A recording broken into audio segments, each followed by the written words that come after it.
Buenas noches, la satisfacción de estar una vez más pasando revista a la situación mundial y antes que nada una dedicatoria.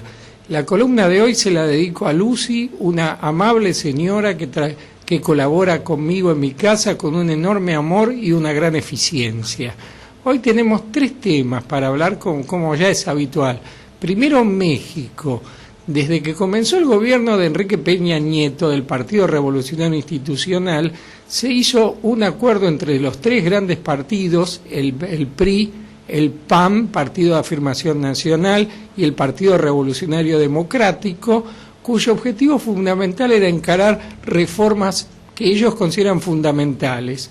Una de carácter estratégico, que es avanzar en la privatización de Pemex, Petróleos Mexicanos, y otra que tiene que ver con un problema que sin duda es estratégico también, que es la educación.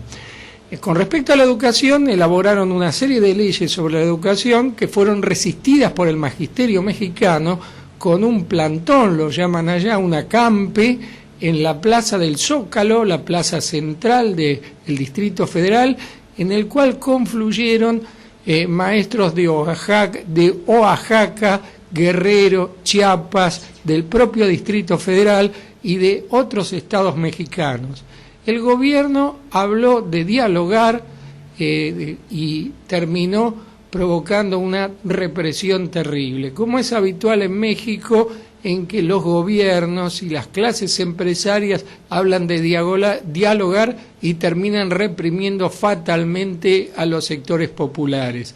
Se había llegado a un acuerdo para que los maestros desalojen por 2 días el Zócalo, con relación a que hoy se conmemora la independencia de México y iba a haber un desfile allí, y el día sábado a la mañana 10.000 policías, algunos dicen que eran efectivos del ejército disfrazados de policías federales, los desalojaron por la fuerza con un saldo de una cantidad de heridos incierta y unos cuantos detenidos.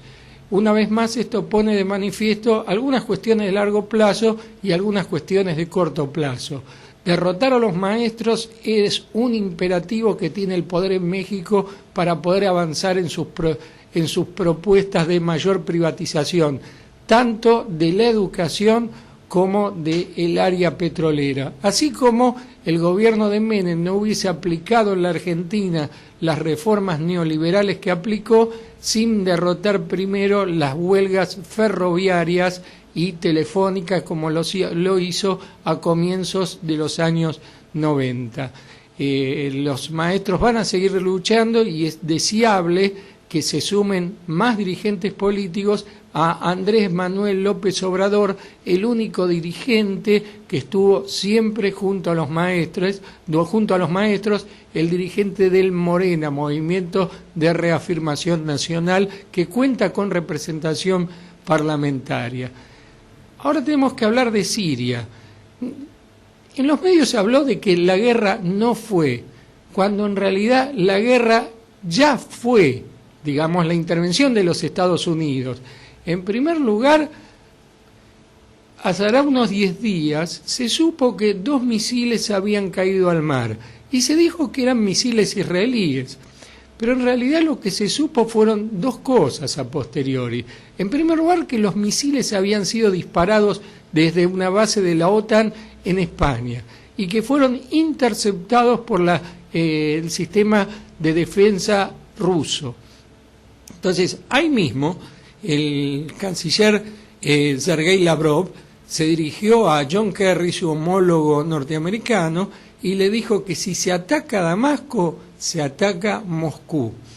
Primer frenazo, de hecho, al intento de los Estados Unidos de avanzar en la guerra. Entonces los norteamericanos dijeron, ¿y cómo salimos de nuestra posición de cowboys duros en que decimos que tenemos que derrotar el uso de armas químicas?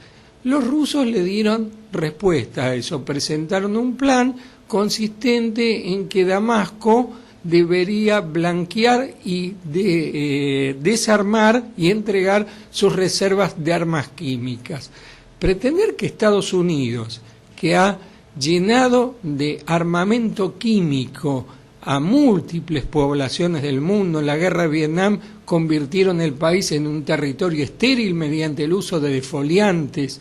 En la guerra más reciente de Irak, cuando bombardearon con uranio empobrecido la ciudad de Basora, pretender que Estados Unidos sea el sheriff que castigue el uso de armas químicas es como pretender que el que castigue la violación de niños sea el padre Graci a mayor escala.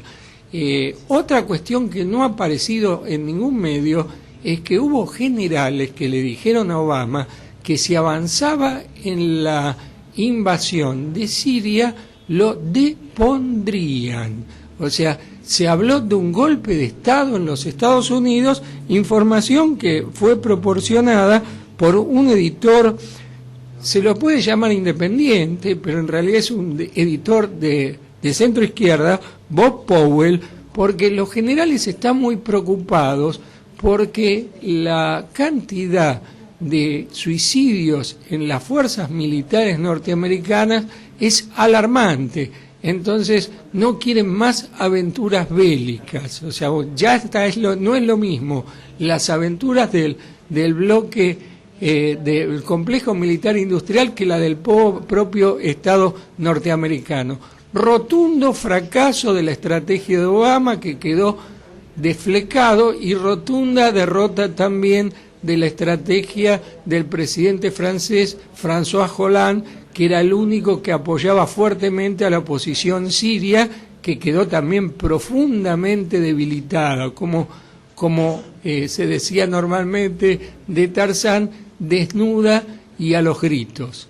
Tercer tema que tenemos que hablar en el día de hoy es el giro de Brasil hacia una política exterior más enfrentada con los Estados Unidos. En su momento se habló que cuando el legislador boliviano Roger Pinto se había prácticamente escapado de Bolivia con la anuencia de funcionarios de la embajada brasileña, esto provocó la renuncia del canciller Antonio Patriota y su reemplazo por Luis Alberto Figueiredo. Pero en realidad este fue apenas el pretexto. Lo que ocurrió en realidad es que Dilma Rousseff encara un giro en su política internacional con una dosis de alerta y tal vez de enfrentamiento mayor con los Estados Unidos. Hay una cuestión de índole defensiva. Los Estados Unidos tienen una política de cerco de Brasil que se ve en el aumento de las bases militares norteamericanas en Colombia, aunque todavía no está decidido el emplazamiento de las nuevas bases intentado hace algunos años. Siempre se intenta crear nuevas bases. Cuando el presidente de Ecuador, Correa Delgado, decidió cerrar la base de Manta, automáticamente están pensando en una nueva base militar en Perú y tal vez reabrir una que tenían en Paraguay. El objetivo es ir cercando a Brasil. Y además se supo, no solamente por los dichos de Edward Snowden, se supo también que en los últimos días estalló a la 15 días un escándalo cuando se supo que los Estados Unidos, por un lado, espiaba muchas comunicaciones del gobierno brasileño. Por otro lado, las propias comunicaciones privadas de la presidenta Dilma Rousseff. Y finalmente, información confidencial de la petrolera brasileña Petrobras.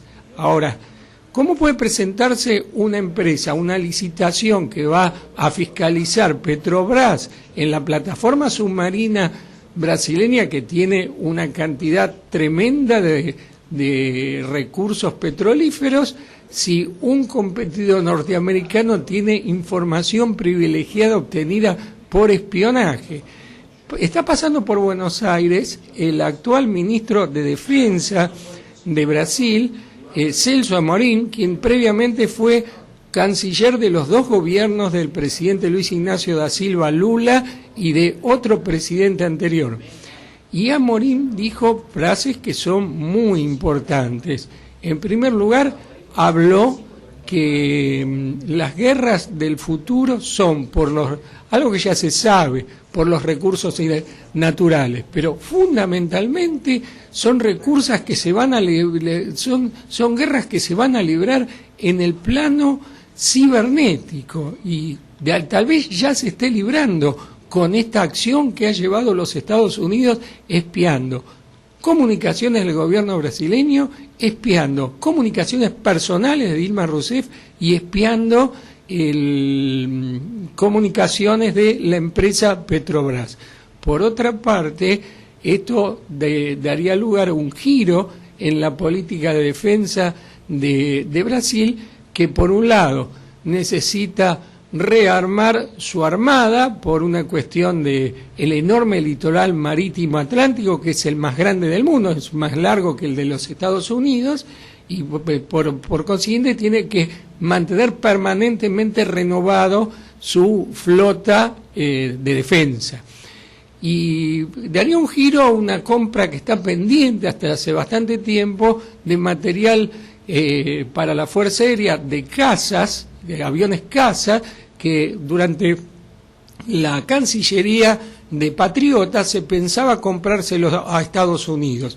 Evidentemente, si se lo compra a los Estados Unidos, le pasaría lo que le ocurrió al presidente Chávez, que teniendo la Fuerza Aérea venezolana material aéreo norteamericano, se encontró con que no le vendían repuestos, que no le vendían programas para actualizar las computadoras, etcétera, etcétera.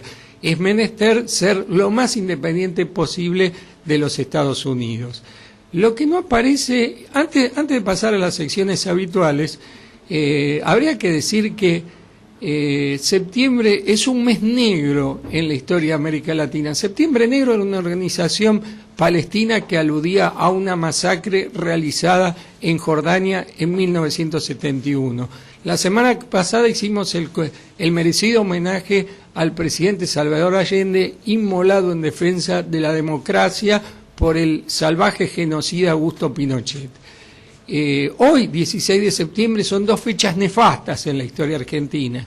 Se cumplen 58 años del golpe militar contra el general Perón, que así como el golpe de Pinochet se hizo para quitarle derechos al pueblo chileno, el golpe mal llamado Revolución Libertadora, en realidad fue una revolución fusiladora, se hizo para quitarle derechos al pueblo argentino. Y también el 16 de septiembre de 1976 fue la desaparición de muchos estudiantes secundarios en la ciudad de La Plata, de los cuales sobrevivieron, ahora no recuerdo si 2 o 3, Pablo Díaz, Emil Semoller, y creo que hay un sobreviviente más, y los que no sobrevivieron viven en la memoria de las luchas populares. Lo que no aparece en ningún medio fue lo que dijimos hoy, de que la guerra ya fue y terminó antes de empezar la intervención norteamericana, y la cuestión del hipotético golpe de Estado contra Obama. Ningún medio habló de esto, ningún medio, por lo menos de los grandes medios que uno tiene acceso. El alpargatazo internacional es para Sebastián Piñera, presidente de Chile, quien dijo que el presidente Salvador Allende había violado el orden jurídico, con lo cual avaló el golpe de Pinochet, que no solamente pisoteó el orden jurídico, pisoteó toda moral, pisoteó todo sentido de ética, cuando masacró al pueblo para instaurar un modelo neoliberal que le quitó al pueblo chileno derechos que aún no ha recuperado. Y el alpargatazo nacional es para el gobernador de Córdoba, José Manuel de la Sota, que se está discutiendo si incendió por la provincia para evitar que se sepa, para tapar el escándalo de su policía comprometida con el narcotráfico, o blanqueó el escándalo de su policía cómplice del narcotráfico para tapar el incendio de la provincia. La realidad es que el incendio fue apagado por fuerzas del gobierno nacional que acudieron, pese a que de la Sota es un feroz enemigo del gobierno nacional. Esto es todo por ahora y desde aquí, y nos estamos viendo la semana próxima.